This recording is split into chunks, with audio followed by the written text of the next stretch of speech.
Hello guys, meron naman tayong Taka Mini today, no?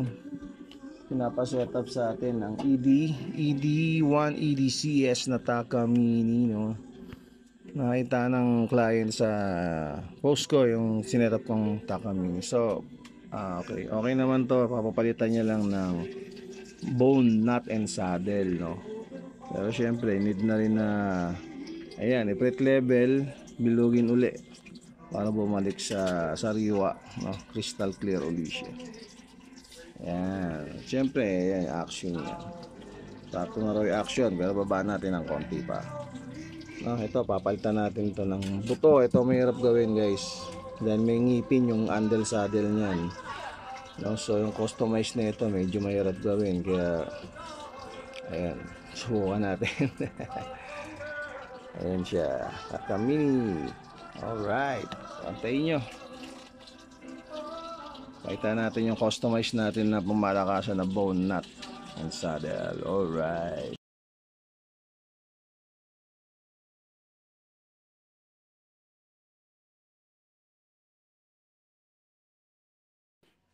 Ayun, mga guitar in charge at okay na ang ating Taka Mini. Alright. Ayan, naka-adare string pa yan ha. So ayan na yung bone nut niya, no? Ayan na siya. Alright, baba lang.